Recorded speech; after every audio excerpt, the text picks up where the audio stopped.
all the videos that I've made about hunting rifles, some of you wrote me and thought, well, he probably doesn't own any handguns or shotguns. So I thought I better do something about that. And I have to tell you that waterfowling was a huge part of my earlier life. I remember I worked in Baltimore for a while, and some people took me out on the Atlantic coast. That was great hunting. West Coast great hunting as well. What I liked a lot about waterfowl hunting was the season wasn't over with one shot. You could go out any number of times. Sometimes the limits were limited, sometimes they were more generous, but always fantastic times, great people. And I thought I'd share some of the shotguns I used. They're not exactly the ones that I had, because that's going back 20 years. Although one of them is, but they're the same models. And but I mainly wanted to tell you about what I consider the best waterfowl hunting that I've ever experienced. And it's up in Canada.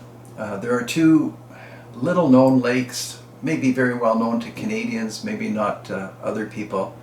Oh, and I even hunted in Europe and different places. Waterfowl are everywhere, as you probably know. Anyway, there's the two inland seas. They're freshwater lakes that you can look on any map, Lake Winnipeg and Lake Manitoba. Just phenomenal waterfowl hunting. So good that you can check on Google. I hunted the Delta Marsh, and I remember the guide there made a point of mentioning many times that Clark Gable hunted Delta, and he could have hunted anywhere. But I hunted Delta Marsh and Netley Marsh, and you can look at the different marshes on a map or in a book. There's another place called Oak Hammock, which you should really look up. So let's start with the shotguns. I guess I started with a side-by-side, and that was after a single shot, I have to say. I hunted with a single shot for a while, and actually very effective. It was a good shotgun, single shot Winchester. I think I made a video or two about them. Very good shotguns, but you end up wanting another shot, if for no other reason than everybody else in the marsh has a double or an over and under or a semi-auto. And this is it's an old Remington side-by-side. And before filming, I was trying to remember what model number it is, and I think it's an 1892. I should have checked, but anyway, just a fantastic shotgun. So I had one of these, not this one, and then gradually, you switch around. And I have to tell you, if the waterfowl up there is so plentiful, and the birds are coming from the north. And I noticed that when I was hunting in other places further south, the birds were very wary. Some people say kind of punch drunk. But up there, I mean, they may have been hunted in the northern area of Nunavut and then Northwest Territories, but there are minimal people up there. So you really have fantastic hunting, unbelievable numbers of birds. In Manitoba, in that area I've told you about, the interlake region between Lake Manitoba and Lake Winnipeg. And then I hunted a lot in Saskatchewan, and I would go every fall, which is quite a distance to travel. You could look up places like Cabri and Kindersley, and as I've said before, Saskatchewan, just a great hunting province. And as I told you before, in a great country, a super time. Anyway, I'm getting off track, but I used Ithaca pump actions for a long time, which might surprise you because I had Model 12s. But what I found was a lot of the time I was over decoys, and so I found that the pump action 16 gauge was fine. Then I got it in my head that 16 was good, so maybe I should try 20. And I mean that this is one slick shotgun. It's just, I guess it's slam fire. It's so slick. You'll notice no ventilated rib, and I never really noticed the difference between hitability with or without ventilated ribs. I think I've told you that. So that was the 16 gauge. I had one of these. And then here's the 20 gauge that I switched to, and this one's even slicker. I mean, this thing handles so fast. It's not easy to have 3 birds fall on one run, but you could accomplish it with this 20 gauge. You had to hold tight though and think about what you're doing. So 16 gauge model 37, I just review because people write me and say it again. And then a 20 gauge.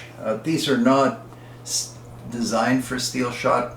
I haven't hunted with them for a long time. I have other shotguns now. Nothing truly fancy. You'd be surprised what I hunt with. But the Ithaca, sort of close to my heart, just a great shotgun. In these smaller gauges, they're so light, or even in a 12 gauge. Anyhow, so those were good. And then somebody introduced me to over and unders. I think I used the model 101 Winchester Waterfowl. It had something like 32-inch barrels. And you have to bear in mind there are all kinds of different types of waterfowling, and I have to encourage younger hunters and shooters to try waterfowling. You'll never look back. You're busy, there's stuff going on, and when it's quieter, they call them bluebird days, you can always do something else around the marsh, and usually there are hunting people around with lots to tell you about.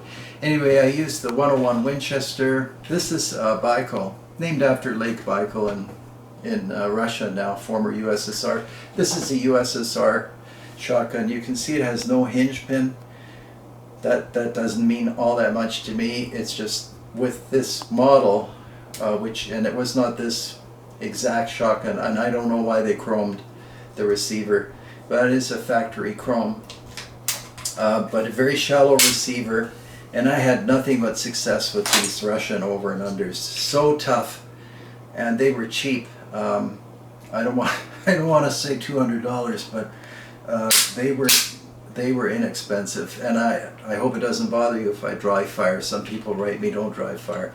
So far I've been lucky, and if a firing pin breaks, well, I'll have to replace it. Anyway, the story's all leading to a point, and that is all kinds of duck hunting, mallards, and my favorite canvasbacks.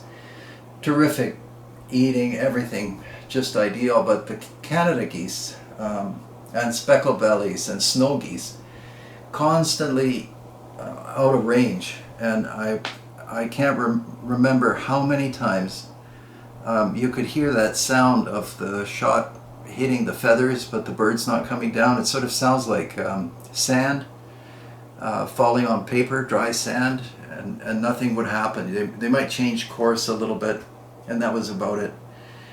So, you know, when you're young, it's important to have success, and that's a good thing. So I tried every kind of 3-inch Magnum lead shot I could try, and I mean I was shooting straight up, so recoil was heavy duty recoil. I was leading, and I did drop birds, and then I decided that's it, I'm going to get a bigger shotgun. Now this, like I said, it's going back a ways, and I bought one of these, and again, it's not this shotgun, but if you really get serious about waterfowling, this is a 10 gauge Ithaca Mag 10. This I think is the deluxe model, and I can't wait to head out with this again. I haven't owned one for years. I bought a Remington. Remington bought the design or tooling or something from Ithaca, but I always liked the Ithaca better. I sold the Remington, which had a very short barrel, was for turkey hunting more than anything else. But this was my solution to high-flying Canadas. It's a 3.5-inch Magnum 10 gauge, and with this shotgun, if you do your part with the steel shot, and these have no, or at least the ones I've had no trouble running steel shot, you can bring birds down at ranges that you just don't even think are possible. And you know how it is, sometimes you lead by 5 or 10 lengths of a goose, and you end up hitting the bird far behind the one that you thought you would hit. They're traveling so fast with those northern winds But I just loved being out there. Like I said, I traveled back quite a few times.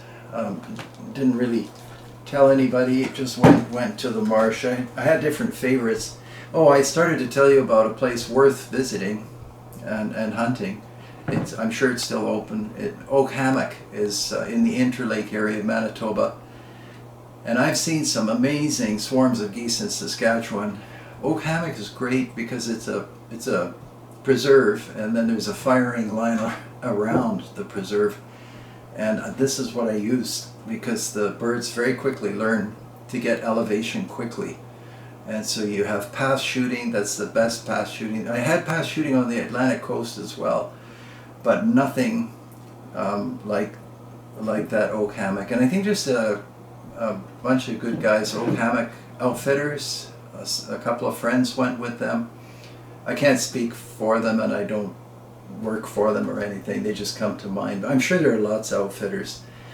Just beautiful country, amazing hunting. And if you like, green fields, Louisiana actually is fantastic. Oh, there's hunting everywhere. But I mentioned those Canadian locations just because the birds are not as wary, and I know they're not because I've hunted all over the place, and that was the best waterfowling by far. Unbelievable. And the Mag 10 was the only shotgun that actually could reach way up there, and sometimes you kind of thought you had a rifle. It was that good. It's excellent. So I'll head out with this fall, and that's probably the end of my little sentimental journey here, and answers some of your questions. And yeah, I've hunted waterfowl with just about everything. Any shotgun I could lay my hands on or somebody would let me use, I took that out and tried it, and yeah, what a great sport, what a great time, and probably the best eating of all the game. And your season doesn't end, like I said already, with one shot. You're out there a lot, and if you care to travel, I mean, you can travel with the seasons. I know some collectors that do that. Anyhow, as usual, a lot to say. I hope you manage to get out, and if you're a new hunter, don't overlook waterfowl. A lot of money was invested through Ducks Unlimited and through the stamps that you buy. Hunters pay for preservation of habitat and so forth. Anyway, that's it for today. Thank you very much for watching. I hope you can join Patreon. All of this doesn't happen without a lot of investment of every kind by me and my crew, and we need all the help we can get. All right, thank you very much, and we'll see you next time. Stay healthy. Take care.